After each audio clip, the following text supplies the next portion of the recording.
안녕하세요. 저는 신기한 기적을 경험한 40대 여자입니다. 전 얼마 전 기적이 아니고서야 도저히 믿을 수 없는 신기한 일을 경험했습니다. 어떻게 그런 일이 일어날 수 있는지 지금 생각해도 꿈만 같아서 심장이 두근거리네요.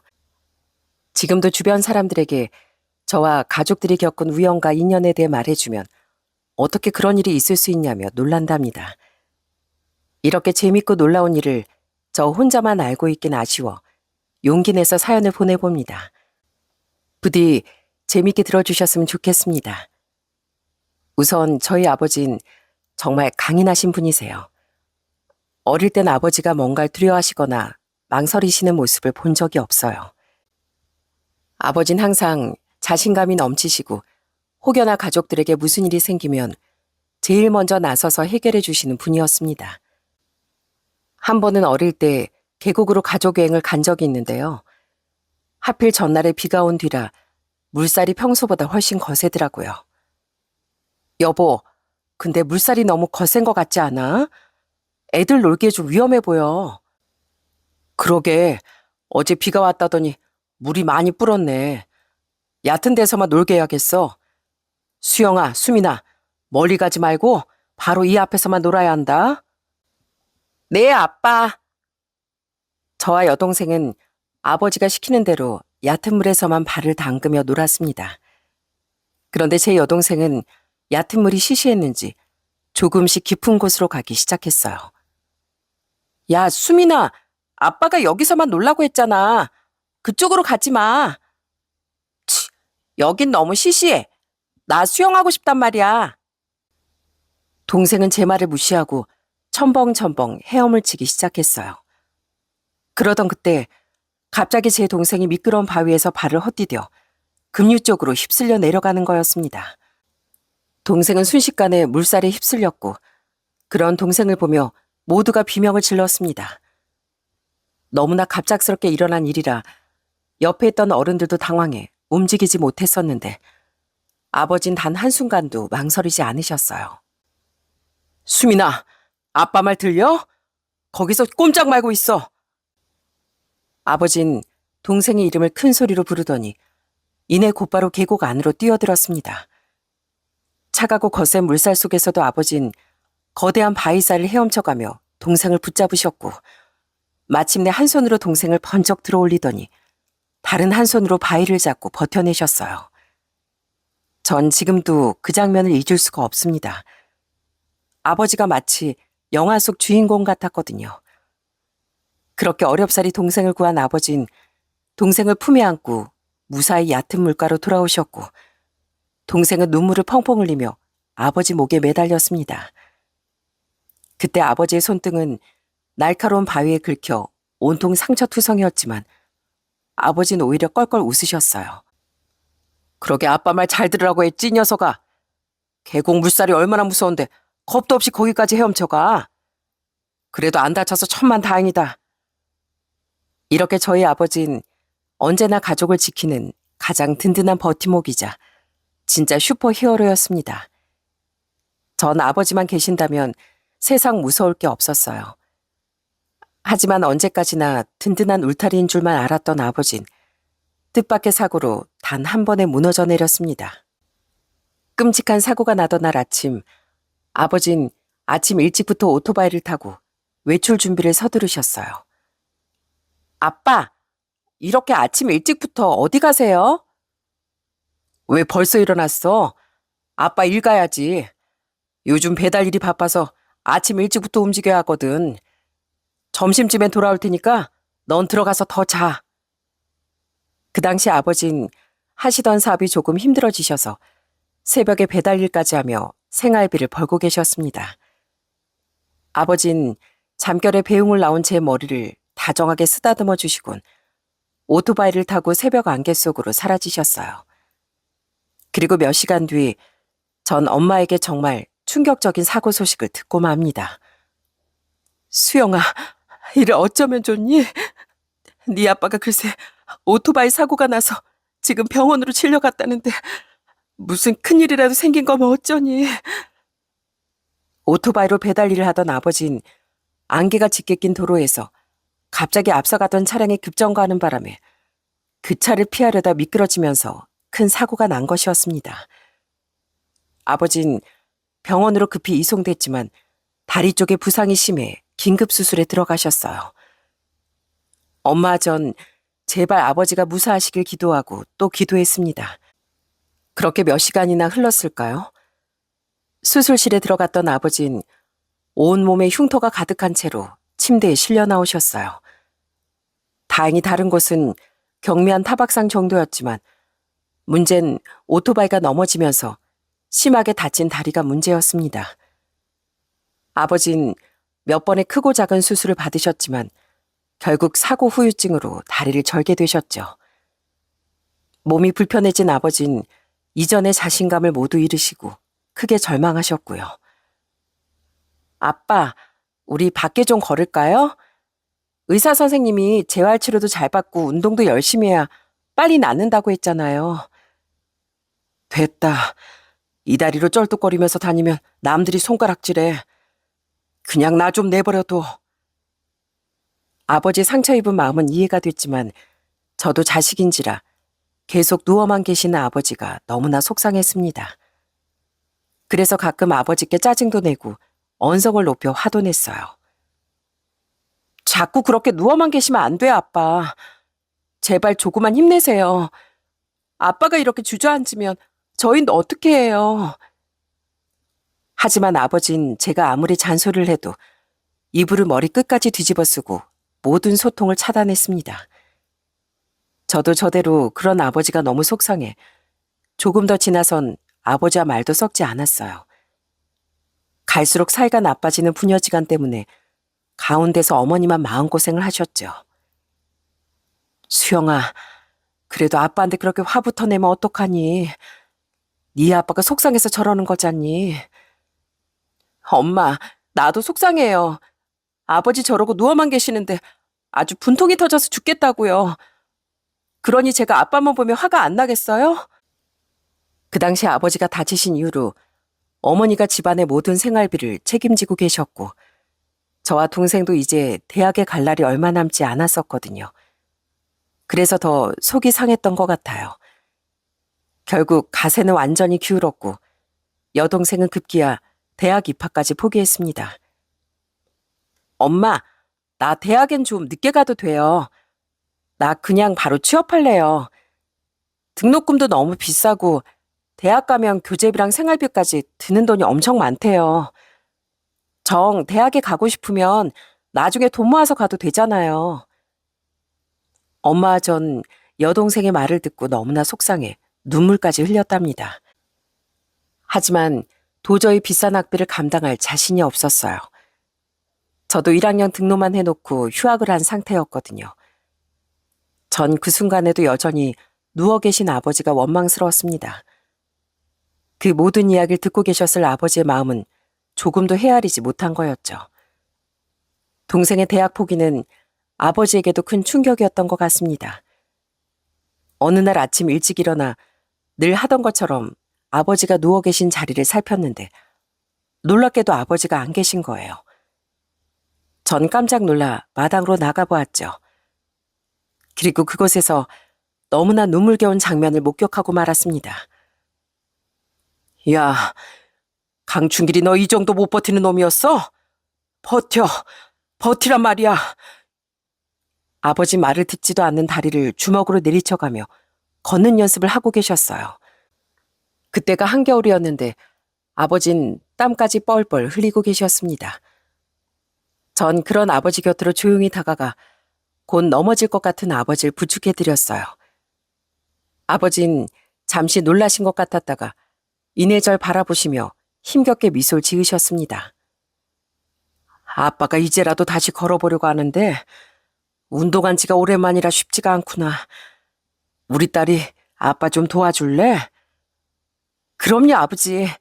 이제 저한테 언제든지 손 내미셔도 돼요. 제가 아빠의 든든한 왼쪽 다리가 될게요. 그렇게 다시 기운을 차리고 어렵사리 첫 발을 뗀 아버진 눈이 오나 비가 오나 재활을 위해 애쓰셨습니다.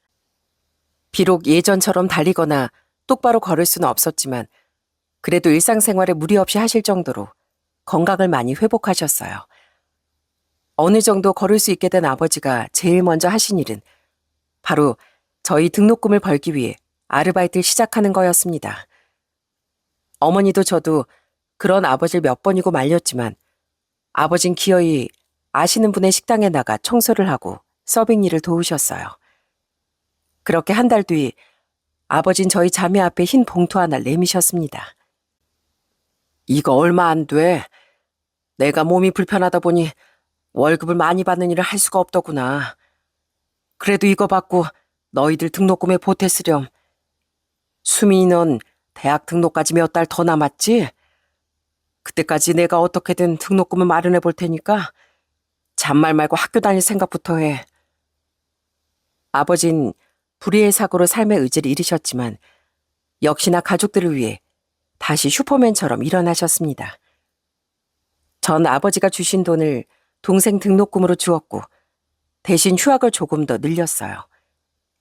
하지만 아버지가 다시 살아갈 용기를 얻으신 것과 동생이 대학에 다닐 수 있게 된 게 너무 기뻐서 제 마음은 말로 다 표현할 수 없을 만큼 벅찼습니다. 비록 등록금을 버느라 휴학을 밥 먹듯이 하며 아르바이트를 뛰어야 했지만 종일 식당에서 일하는 어머니와 불편한 다리로 아르바이트를 하는 아버지를 생각하며 저도 최선을 다했습니다. 그렇게 전 남들 4년 다닌다는 대학을 무려 6년 만에 졸업할 수 있었죠. 대학을 졸업하고 전 그저 돈만 열심히 벌었어요. 여러 군데 직장을 전전하며 그렇게 여유 없이 살았던 것 같네요. 그러다 제 나이가 벌써 40을 앞두고 있더라고요. 그 무렵 전 경력직으로 조건이 조금 더 나은 회사로 이직을 하게 됐습니다. 그리고 바로 그 직장에서 전 평생을 함께할 인연을 만나게 되었죠. 같은 직장 동료였던 남편은 쾌활하고 밝은 사람이었어요. 그래서 연애 때부터 종종 저희 가족들과 밥을 먹거나 시간을 보낸 적도 많습니다. 당시 남자친구였던 남편과 저희 가족들이 외식을 하러 밖에 나오면 남편은 자연스럽게 속도를 늦춰 걸음이 느린 아버지와 속도를 맞추더라고요. 아버님, 저랑 같이 가시죠. 수영인 걸음이 너무 빨라서 따라잡으려면 저까지 숨이 차다니까요. 아버님과 이렇게 걸어가는 게 속도가 맞아서 딱 좋네요. 남편은 아버지를 배려해서 일부러 한두 걸음 뒤로 물러서면서 걸어가곤 했습니다. 아버지가 계단을 오를 때도 팔을 살짝 내밀어 잡아드리고 횡단보도를 건널 때도 신호가 바뀌면 아버지가 조급해하시지 않게 항상 그 곁을 지켰어요. 자네가 아직 수영이랑 결혼 전인데도 참 많은 의지가 되네. 꼭 내 아들 같아. 부담 가지라는 말은 아니고 난 그냥 자네가 참 좋네. 아버지 남편 앞에선 농담도 잘하시고 많이 웃기도 하셨어요. 저희 자매만 키우시다가 아들 같은 남편이 있어서 좋으셨나 봐요. 저도 그런 남편을 보면서 참 고맙기도 하고 한편으론 미안한 마음도 들더라고요. 사실 남편은 아버지가 안 계셔서 홀어머니 밑에서 자랐다고 들었거든요. 난 어릴 때부터 아빠랑 손잡고 다니는 친구들이 그렇게 부러웠다. 나도 아빠랑 목욕탕도 가고 싶고 주말에 공도 차러 가고 싶은데 난 그게 안 되니까. 어릴 땐 어머니가 너무 바쁘셔서 혼자 있는 시간도 길었거든. 그런데 수영이 네 덕분에 나도 아버지가 생긴 것 같아서 너무 기뻐. 그래서 친아버지 모시듯이 잘 모시고 싶기도 하고. 남편은 언제나 진심으로 저희 가족들을 챙겼습니다. 저도 그래서 이제 곧 가족이 될 남편의 어머니께 진심을 다하고 싶었어요. 예비 시어머니를 만나기 전부터 남편에게 예비 시어머니가 어떤 분인지 많이 전해 듣기도 했고요. 우리 어머니는 마음이 여리고 눈물이 많으신 분이야. 정이 많아서 쉽게 사람을 믿고 또 쉽게 상처받기도 하시는 것 같아. 아마 수영이 널 만나면 정말 좋아하실 거야. 저는 남편의 말대로 섬세한 예비 시어머니의 취향에 맞춰 꽃다발도 사고 맛있는 디저트까지 준비해 예비 시댁을 방문했습니다. 예비 시어머니는 절 보자마자 너무 좋아하시더라고요. 어머님 안녕하세요. 처음 뵙겠습니다. 저 경재씨 여자친구 강수영이라고 해요. 어머님이 꽃을 좋아하신다고 해서 작은 선물을 준비해봤는데 마음에 드실지 모르겠어요. 어머나 예뻐라. 이렇게 예쁜 꽃다발은 처음이네. 정말 고맙다. 그래, 수영이라고 했지? 수영이 닮아서 예쁜 꽃이네. 예비 시어머니는 제게 고맙다고 환하게 웃어 보이셨습니다. 안 그래도 체구가 작으신데 큰 꽃다발까지 들고 계시니까 너무 귀여워 보이셨어요. 전 한눈에 예비 시어머니와 좋은 고부지간이 될 거라는 예감이 들었습니다. 그렇게 예비 시어머니의 환대를 받으며 집으로 들어서자 집안 곳곳에 사진이 붙어 있더라고요. 어머님, 이거 오빠 어릴 때 사진이에요? 어릴 때부터 완전 개구쟁이였네요. 웃는 모습이 지금이랑 똑같아요. 벽에 붙은 남편의 사진엔 햇볕에 까맣게 그을린 초등학생 때부터 대학 졸업날 예비 시어머니와 나란히 서서 학사물을 쓴 모습까지 단란한 두 식구의 추억이 고스란히 담겨 있더라고요. 어머님 혼자 남편을 키우느라 고생이 참 많으셨겠지만 그래도 너무나 행복한 가족 같아 보였어요. 그렇게 한참을 사진을 보고 있는데 거실 구석에 아이를 안고 있는 무척 젊은 시절의 예비 시어머님 사진도 걸려 있었어요. 그런데 사진을 자세히 보니 조금 이상한 구석이 있더라고요. 어머님, 근데 이 사진엔 왜 아이가 2명이에요? 이 사진 어머님 사진 아니에요? 놀랍게도 빛바랜 흑백 사진 속의 어머님은 남편과 똑같이 생긴 아이 둘을 안고 있었습니다. 어머님은 제가 그 사진을 발견하신 걸 보고 많이 놀라신 것 같았어요. 제 물음엔 대답도 하지 않으시고 그저 바닥만 보고 계시더라고요. 저는 제가 혹시 실례를 한 건 아닌지 걱정이었습니다. 그러다 예비 시어머님이 급기야 눈물까지 보이셨어요. 어머님, 지금 우시는 거예요? 죄송해요. 제가 너무 실례되는 질문을 했나 봐요. 아니다. 내가 주책이라서 그래. 이제 수영이 너도 우리 식구가 될 테니 말해주는 게 낫겠지? 어머님은 그러더니 잠시 남편을 바라보셨어요. 남편은 그런 어머님을 바라보며 작게 고개를 끄덕였고요. 사실은 말이다. 사진 속 두 아이 모두 내 아들들이야. 우리 큰아들하고 작은아들이란다. 둘이 쌍둥이거든. 네? 쌍둥이라고요? 오빠한테 한 번도 쌍둥이 동생이 있다는 말을 못 들었거든요. 그게 말이다. 나에게 말 못할 사연이 있거든. 이젠 솔직하게 말할 때가 된 것 같구나. 예비 시어머님은 그러시면서 눈물 없인 들을 수 없는 지난 날을 말씀해 주시더라고요. 세아가, 난 사실 미혼모였단다. 애들 아빠고 마음이 맞아서 결혼 전에 덜컥 쌍둥이를 임신했거든. 근데 애들 아빠는 나에게 영 확신이 없었나 봐. 내가 임신 8개월 차쯤 됐을 때 갑자기 모든 연락을 끊고 사라져버린 거야. 졸지에 난 만삭에 혼자가 됐지.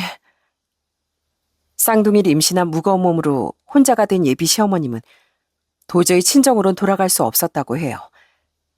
친정 어르신들이 알면 정말 기함하실 일이었으니까요. 결국 어머님은 주소만 겨우 알고 있던 시댁으로 물어물어 찾아가셨답니다.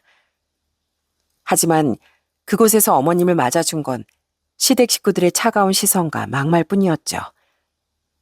예비 시어머님이 시댁에 들어서자마자 시할머니는 어머님을 위아래로 훑어보며 코웃음을 치셨답니다. 여기가 어딘 줄 알고 찾아와? 여자가 몸가짐을 얼마나 함부로 했으면 혼사도 치르기 전에 애부터 갖느냐 말이야. 재수가 없으려니까 집안에 별 찾것이 다 들어오는구나. 거기 뭐하고 있어? 당장 소금 부리고 내쫓아라. 예비 시어머님은 눈물이 핑 돌았지만 꾹 참고 조심스럽게 말씀드렸죠. 그곳이 아니면 이제 물러날 곳이 없으셨을 테니까요. 그이는 연락도 안 되고 제가 이 몸으로 갈 데가 없어서요. 이제 곧 아이가 나올 것처럼 움직이는데 혹시 전화 안 되더라도 이 아이들만이라도 받아주실 수 없을까요? 어머님은 여전히 매서운 눈초리를 하고 있는 시댁 어르신들께 매달렸답니다. 그러자 집안 어르신 한 분이 비웃듯 말했답니다. 아니, 그 애가 우리 집안 핏줄인지 어떻게 알아? 어디서 엄한 짓 하다가 우리 조카한테 뒤집어 씌우는지 어떻게 아냐고. 너 얘기 들어보니까 아주 세상 물러난 짓을 하고 다닌다고 소문이 났더라. 네가 그렇게 남자를 좋아한다며? 너 우리 집이 좀 사는 것 같으니까 뭐라도 뜯어먹으려는 거지? 아니에요. 정말 아닙니다. 전 남자라고 그이가 전부예요. 제발 제 말 좀 믿어주세요. 아니면 한 번만이라도 그 사람을 만날 수 있게 해주세요. 뭔가 오해가 있었을 거예요. 그러다 갑자기 시할머니가 임신 중인 어머님을 문 밖으로 끌어내셨고 문을 쾅 닫으며 마지막으로 한마디를 하셨대요. 너 같은 거한테 줄 돈 한 푼도 없으니까 당장 꺼져라.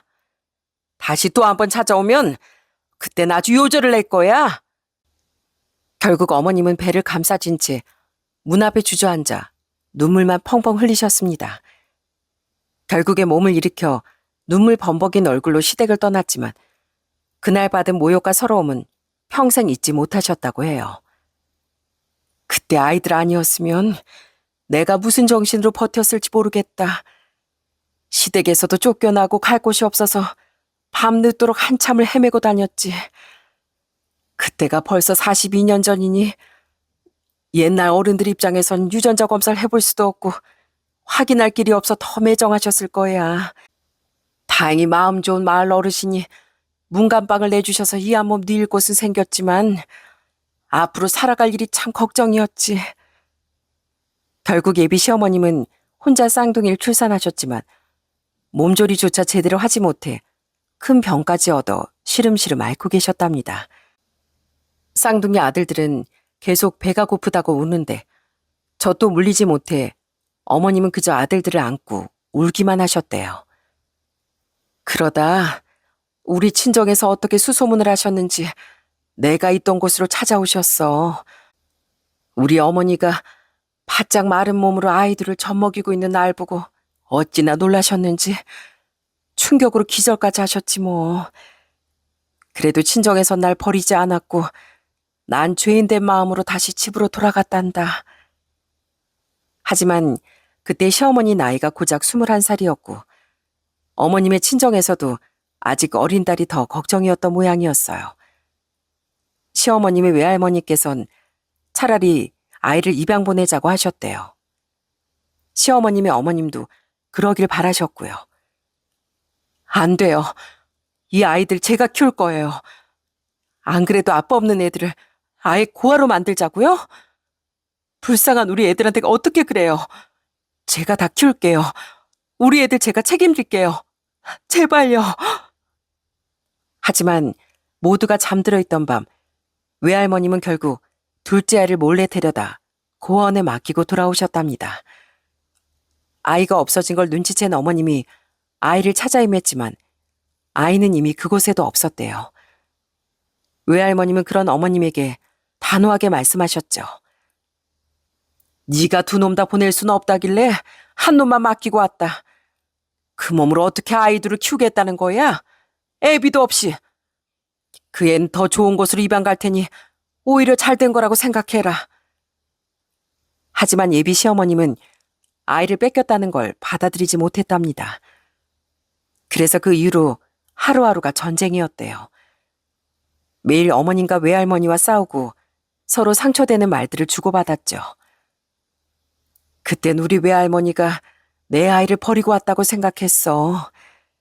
그래서 몇 년 동안이나 아이를 찾아 전국의 고아원을 이잡듯이 뒤지고 다녔지. 그러다 어느 산골짜기에 있는 작은 고아원에서 우리 둘째 아들 발견하게 된 거야. 다행히 그 고아원 원장님들이 참 좋으신 분들이었는지 우리 둘째 녀석이 몰라보게 건강하게 자랐더라고. 그때 난 둘째 녀석 찾느라 정신이 팔려서 정작 우리 첫째 아들은 맨날 배를 골고 있었거든. 예비 시어머님은 결국 너무나 행복해 보이는 둘째 아들을 보고 뒤돌아 나올 수밖에 없었답니다. 가진 것 하나 없는 어머님이 힘들게 키우는 것보다 고아원에서 안전하게 보호받으며 입양을 기다리는 게 나을 것 같았나 봐요. 그러다 1년 후 마침내 좋은 분들에게 입양을 가게 되었다는 소식을 전해 듣게 됐고, 그 이후론 둘째 아들 찾기를 완전히 포기하신 거죠. 내가 매번 고아원 앞을 기웃거리다가 고아원 원장님이 날 안타깝게 여기셔서 그 입양간 집 연락처를 주신다고 하더라고. 근데 내가 싫다고 했다. 연락처를 알고 있으면 당장이라도 전화해서 아이를 달라고 할 것 같았거든. 그리고 그 아이 입장에서도 입양하러 사는 것보다 그 집안의 늦둥이 아들로 사는 게 행복할 테니까.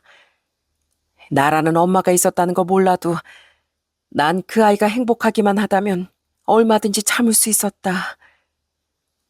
어머님의 둘째 아들은 어느 30대 중반 부부에게 입양이 되었대요. 그때 원장님이 말씀하시길 집에 여유도 있고 인품도 훌륭하신 분들이지만 아이를 갖지 못하셨다네요. 그래서 입양을 선택하신 거였고요. 그렇게 둘째 아이를 완전히 떠나보내고 집으로 돌아온 어머님은 아무것도 모르는 어린 남편을 안고 피눈물을 흘리셨답니다. 그래, 이 못난 엄만 있고 그 집에서 배부르게 행복하게 지내렴. 나 같은 건 완전히 잊어버리고. 마침내 예비 시어머님의 구구절절한 사연을 다 듣고 나자 남편도 저도 어느새 눈가가 촉촉해져 있었어요. 엄마, 혹시 이제라도 내 동생 석재를 찾아볼 생각 없어요? 이제 세월도 많이 흘렀고 석재도 다 이해할 거예요. 아니다. 이제 와서 뭘. 그 아인 부잣집에서 훌륭하게 자랐을 텐데 굳이 지금 와서 충격을 주고 싶지 않다. 우리 그냥 이대로 묵고 살자꾸나. 하지만 그러면서 예비 시어머님은 다시 눈물을 흘리셨습니다. 전 그런 어머님을 따뜻하게 안아드렸어요. 이젠 정말 제 어머니같이 시어머님을 모셔야겠다고 생각하면서요. 그렇게 저희는 양가의 축복 속에 결혼식을 올렸고 드디어 한 가족이 되었답니다. 결혼하고 4년이 지나 저는 두 아이의 엄마가 되었어요. 시어머님도 저희 부모님도 물심양면으로 육아를 도와주셨고요. 사부인, 우리 손주 좀 보세요. 김서방이랑 눈이 똑 닮았지 뭡니까? 아이고, 요 토강코는 우리 며느리를 똑 닮았는걸요. 양가 어르신 모두 손주들 재롱 보느라 시간 가는 줄도 모르고 즐거워하셨어요. 저도 힘들긴 했지만 아이들 키우는 맛에 푹 빠져 있었고요. 그렇게 하루하루가 쏜살같이 지나가던 어느 날, 그날 모처럼 남편과 저 둘 다 집에서 쉬는 날이라 점심을 맛있게 먹고 늘어지게 낮잠을 자고 있었습니다. 한참을 단잠에 빠져 있었는데 저와 제일 친한 친구 녀석에게 전화가 걸려왔어요. 나 점심 먹고 깜빡 잠들었네. 무슨 일이야? 야, 지금 네가 속 편하게 잘 때가 아니야. 너 혹시 이혼했어? 친구는 대뜸 제게 이혼했냐고 소리치더라고요. 저는 지금 무슨 소리 하는 거냐고 퉁명스럽게 대답했어요. 친구는 남양주에서 부동산 업체를 운영 중인 꽤 똑똑한 애였거든요. 평소에 허튼 소리 할 친구가 아닌데 그날따라 이상한 소리를 하더라고요. 내 말 좀 들어봐. 여기 남양주에 다산 신도시 알지? 거기 젊은 사람들 많잖아. 신혼부부들한테 인기도 좋고. 근데 방금 네 남편이 신혼집 구하는 중이라고 어떤 여자랑 우리 부동산에 찾아왔다니까? 지금 우리 직원이 집 보여주러 나갔어. 그때까지만 해도 저는 그 친구의 말에 코웃음을 쳤습니다. 야, 지금 내 남편 내 옆에서 낮잠 자고 있는데 무슨 소리 하는 거야? 이게 무슨 자다가 봉창 두드리는 소리야? 그냥 닮은 사람이겠지 뭐. 그런데 갑자기 그때 이상한 예감이 스쳐 지나가더라고요. 남편과 소름 끼치게 닮은 사람이라면 세상에 딱 한 명뿐일 테니까요. 아무래도 여자의 촉이라는 게 있잖아요. 전 그래서 그제야 다급하게 친구를 붙들었습니다. 야, 그 신혼부부 그 자리에 그대로 붙들어놔. 어디 못 가게 꽉 잡고 있어야 한다. 아, 왜? 네 신랑도 아니라며. 글쎄, 그럴 일이 있어. 나 지금 우리 신랑 깨워서 갈 테니까 진짜 제발 그 사람들 붙잡고 있어줘. 내가 밥 한 끼 거하게 쏠게. 아니다. 앞으로 평생 부동산은 너희 업체만 이용할게. 전 대체 무슨 소리냐고 어리둥절하게 묻는 친구를 뒤로하고 곧장 남편을 깨웠습니다. 그리고 옆에 있던 옷을 대충 걸치고 황급히 남양주로 향했어요. 조금 전까지 제 옆에서 자고 있던 아이들도 남편도 모두 영문을 모르고 제가 가라는 대로 움직였죠. 여보, 근데 어디 가는지만 알려주면 안 될까? 나 지금 자다가 꿈꾸는 것 같아. 엄마, 우리 지금 어디 가요? 우리 소풍 가요? 아빠 차 되게 빠르다. 내가 지금 확실하지가 않아서 뭐라고 말을 못하겠어. 당신도 가보면 알 거야. 전 그 당시 강동구에 살고 있었는데 차가 안 막히면 남양주까지 30분이면 갈 거리였거든요. 남편은 제가 옆에서 하도 재촉을 하자 악셀을 조금 더 밟았습니다. 그리고 정확히 32분 만에 친구의 부동산에 도착했어요. 제가 정신없이 차에서 내려 부동산에 들어가자 제가 오기만을 기다리던 친구가 한 걸음에 달려왔어요. 수영아, 왔어? 아니, 네가 잡아두라고 해서 우선 잡아두고 있긴 한데 대체 무슨 일인데? 그 사람들 지금 어딨어? 제가 숨가쁘게 묻자 친구는 손으로 구석자리에 앉아있는 한 부부를 가리켰습니다. 제가 하도 소란을 떨자 그제야 그 부부가 얼굴을 들어 저희를 바라봤어요. 그리고 그 순간 저희 부부뿐 아니라 부동산에 있던 모든 부부가 깜짝 놀라고 말았습니다. 왜냐면 그 신혼부부 중에 남자의 얼굴이 제 남편의 얼굴과 소름 끼치게 닮아 있었거든요. 친구는 제 옆으로 와서 조용히 제 옆구리를 찔렀고요. 거봐, 내가 네 신랑이랑 진짜 똑같이 생겼다고 했지? 그러니까 내가 착각을 하지. 그때 부동산에 있던 모든 사람이 믿기 힘든 이 광경을 보고 저마다 한마디씩 수군거리기 시작했습니다. 그 안에 아무 말 없이 침묵을 지키고 있던 건 저희 남편과 그 남자뿐이었어요.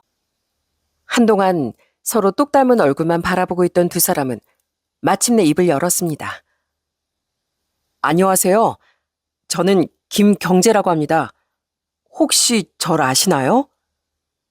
아, 네, 안녕하세요. 저는 김석재라고 합니다.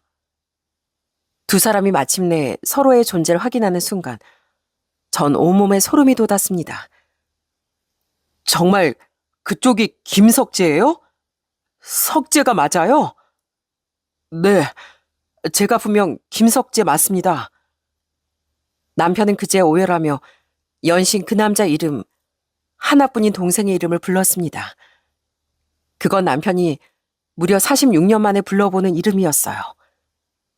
석재야, 네가 정말 석재가 맞아? 아니, 어떻게 여기서 널 만날 수가 있어? 이게 무슨 일이냐 대체? 남편이 동생의 이름을 연신 부르며 울자 시동생의 예비 신부로 보이는 여자가 몹시 놀란 얼굴로 물었습니다. 대체 이게 무슨 일이에요? 저희 남편을 아세요? 근데 왜 그렇게 슬프게 부르시는 거예요? 오빠, 이게 무슨 일인지 설명 좀 해봐. 하지만 여기서 정말 놀라웠던 건 곧이어 저희 시동생 입에서 나온 말 때문이었습니다. 형님, 형, 정말 보고 싶었습니다. 저도 지금 이 상황이 믿기지가 않아요. 저도 가족들을 찾으려고 무척 애썼는데 찾기가 쉽지 않았거든요. 아니, 내가 형님인 건 어떻게 알고 있는 거야? 너 사실 다 알고 있었어? 네가 입양을 가게 된 걸 전부터 알고 있었다고? 시동생은 그러면서 저희에게 역시나 기적 같은 일화를 들려주었습니다. 46년 전 30대 중반 부부에게 입양을 간 시동생은 그저 그 집안의 늦둥이 외아들이라고 생각하며 자랐죠.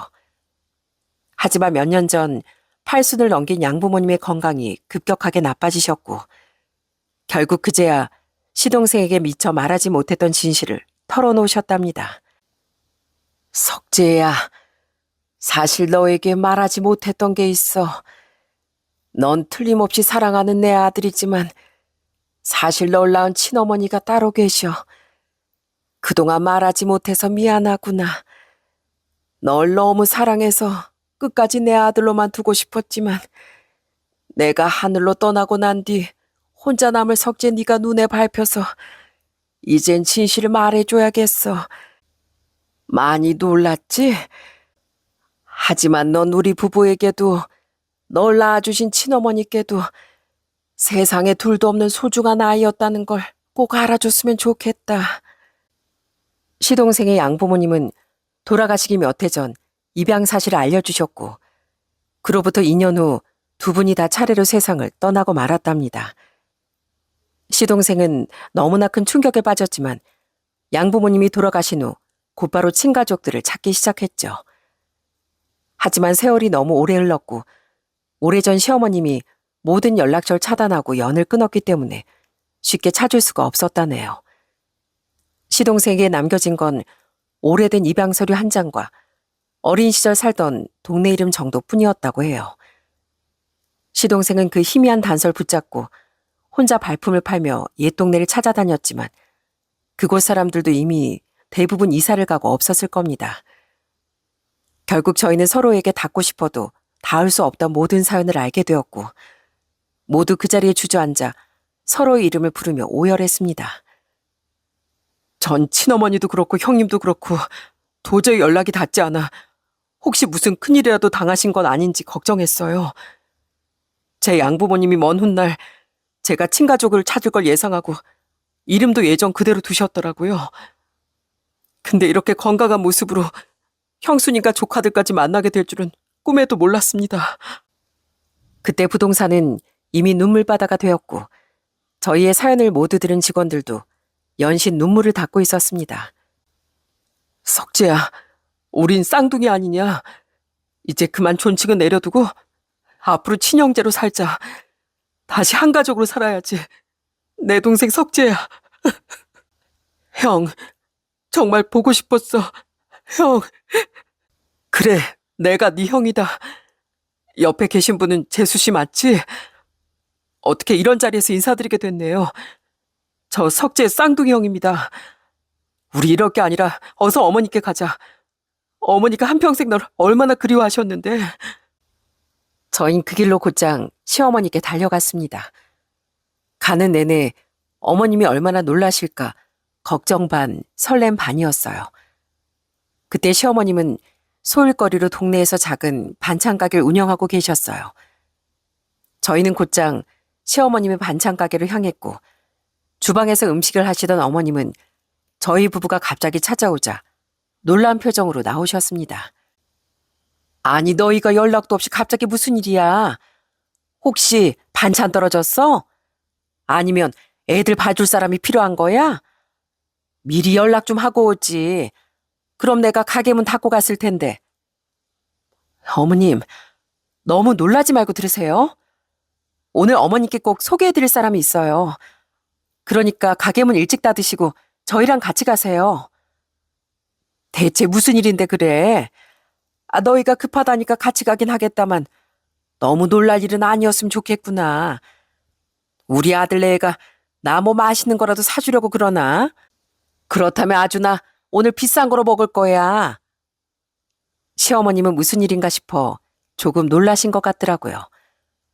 하지만 이내 저희와 함께 시동생이 기다리고 있던 카페로 향하셨죠.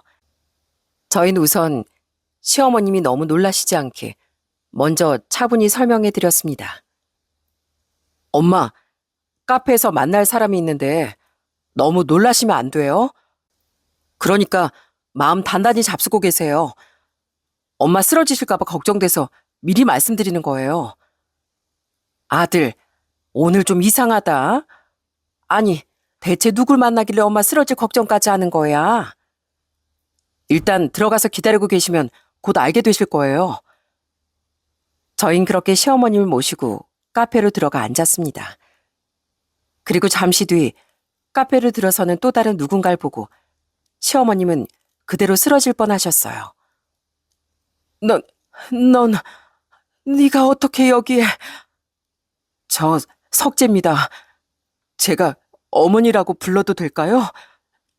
어머니. 카페로 들어선 건 바로 어머님이 평생을 애타게 그리워하셨던 둘째 아들 석재였습니다. 시어머님은 그 즉시 시동생을 껴안고 평생 그리웠을 둘째 아들의 얼굴을 쓰다듬었습니다. 이게 무슨 일이니 대체? 어떻게 내 아들 석재가 내 눈앞에 나타나?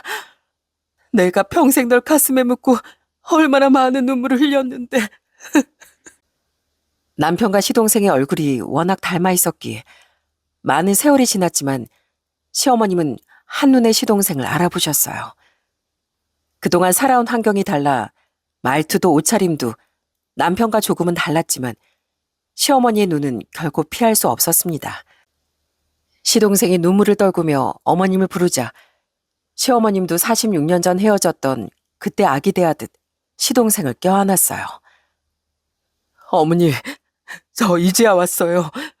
너무 늦게 와서 죄송해요. 시어머님은 시동생의 두 손을 꼭 붙잡고 마치 세상에서 가장 소중한 보물을 되찾은 사람처럼 우셨어요. 아니야, 하나도 늦지 않았어, 석재야. 내 아들 석재야. 이렇게 건강하게 살아있어줘서 고맙다. 이 못난 엄마를 잊지 않아줘서 이렇게라도 다시 내 품에 와줘서 정말 고마워. 그렇게 긴 세월을 돌아 다시 만난 모자는 한참을 그렇게 서로를 껴안고 늦은 인사를 나누었습니다. 시동생은 시어머님이 조금 진정되시자 또 다른 반가운 사람을 소개했어요. 어머니, 여긴 제 아내 될 사람이에요. 지연아 인사드려. 이분이 내 친어머니셔. 어머님, 이렇게 갑작스럽게 인사드려요. 저 석재 씨와 결혼을 약속한 사이입니다. 아이고, 복덩이가 하나도 아니고 둘이구나. 내 아들 석재만 돌아와도 감사한 일인데 이렇게 며느리까지 생기다니. 세상에 이런 날이 오네. 감사합니다. 정말 감사합니다. 저희 가족들의 눈물겨운 만남은 카페 사장님은 물론이고 옆에 있던 손님들의 눈시울을 적실 만큼 큰 감동을 주었습니다. 내가 옆에서 듣고 있다가 사연이 너무 딱해서 나까지 울고 말았네요. 이젠 헤어지지 말고 온 가족이 다 행복하게 사세요.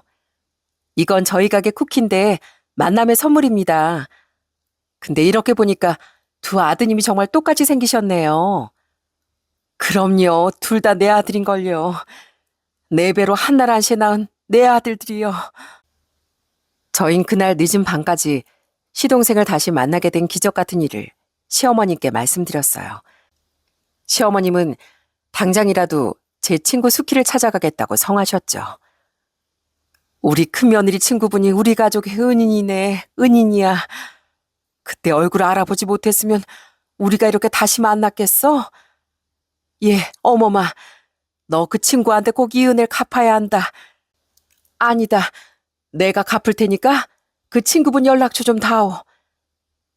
시어머님은 그로부터 며칠 뒤 기어이 제 친구 수키에게 연락하셔서 감사 인사를 전하며 사례를 꼭 하고 싶다고 몇 번이고 사정하셨어요. 아유, 어머님, 저 이런 거 받으면 수영이한테 혼나요. 전 그저 어머님과 가족분들이 행복해지셨다면 그걸로도 정말 기쁘네요. 정 그러시면 가끔 저 어머님 가게 반찬이나 몇 번 싸주세요. 어머님 음식 솜씨가 그렇게 좋으시다면서요? 아유, 그거야 걱정 말아요. 내가 앞으로 평생 숙기 씨 반찬을 책임질 테니까. 덕분에 숙기는 저희 어머니 반찬을 평생 공짜로 얻어먹을 수 있는 자격이 생겼네요. 그로부터 2달 뒤 시동생은 드디어 성대한 결혼식을 올렸습니다. 저희 동서는 성격도 좋고 참 예의 바른 사람이더라고요.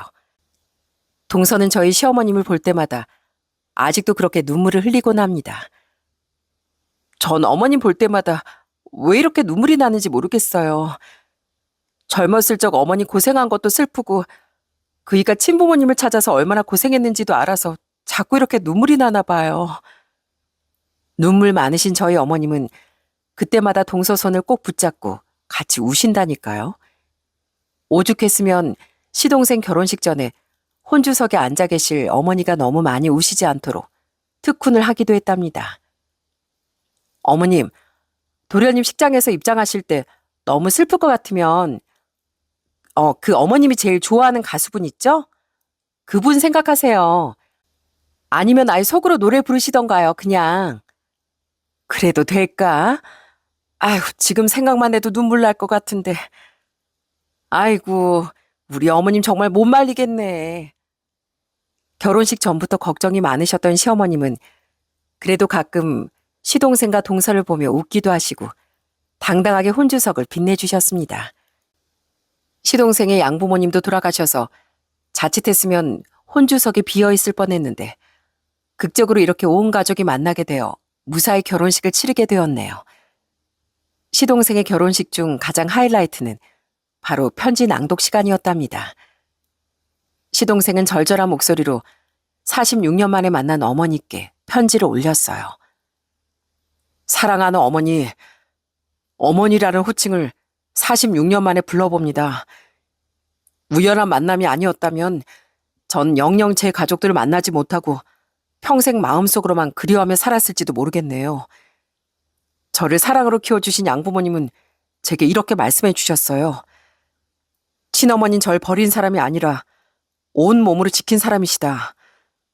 전 친어머니와 양부모님 모두에게 사랑받은 소중한 사람이라고요. 오늘 제 옆엔 평생 함께할 사랑하는 아내가 있고 앞으로 함께 살아갈 가족들이 있습니다.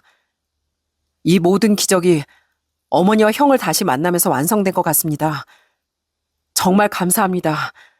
절 잊지 않아 주셔서, 그리고 여전히 제 이름을 부르며 사랑한다고 말씀해 주셔서.